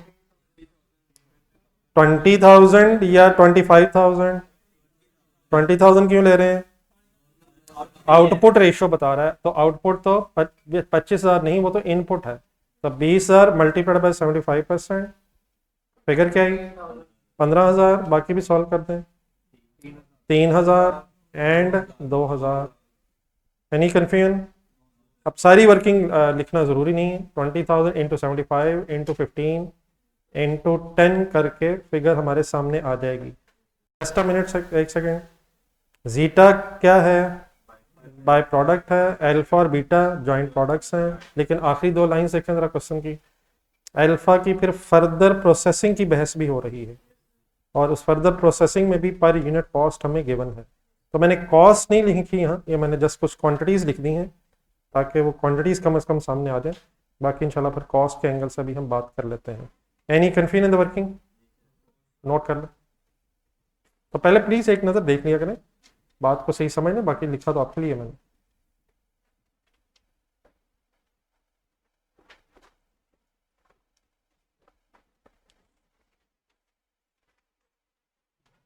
जी ऑनलाइन स्टूडेंट्स, आपको ब्रेकअप समझ आ गया?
जी अगर कंप्लीट कर लेंगे तो बताइएगा।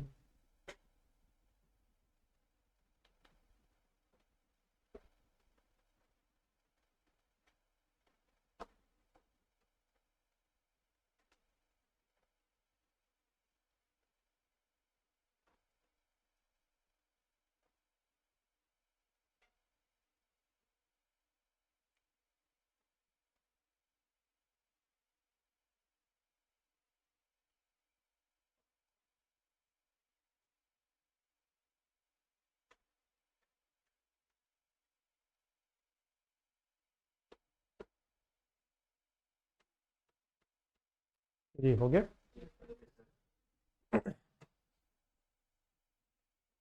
चले आ जाए फर्स्ट पेज।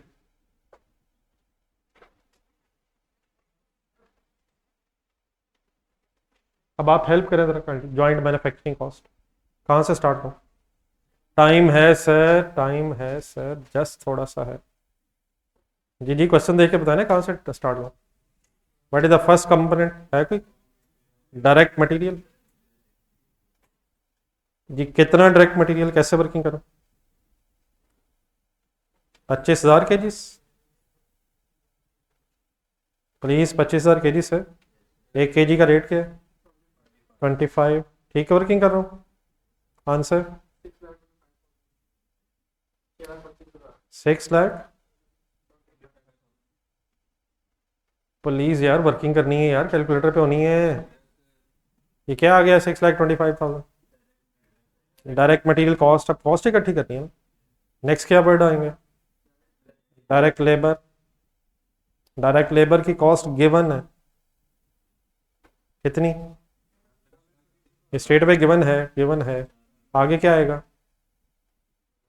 आगे क्या आएगा, overheads, factory overheads. Factory overheads कैसे सॉल्व करूं,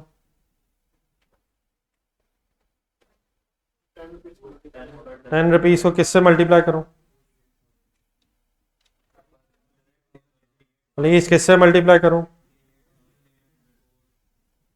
नहीं बेटा केजी तो 20,000 25,000 ही लग रहे हैं। क्या रॉ मटेरियल के 20,000 केजी इस्तेमाल होने हैं या 25,000, 20,000 इस्तेमाल होने हैं या 25,000, 25,000 इस्तेमाल होने हैं। कॉस्ट तो उसी की आएगी, लेकिन उस 25,000 केजी की कॉस्ट से बनेगी कितनी क्वांटिटी, 20,000। क्या 20,000 केजीज ही इन होने हैं या इन 25,000 ही करने पड़ने हैं। बाकी 5,000 लॉस होने के बाद फिर 20,000 तो आउटपुट बन रही है। एनी कन्फ्यूजन, 25,000 इंटू 25, ठीक है प्लीज। चलिए ओवरहेड्स की वर्किंग करवा दें जरा आखिरी।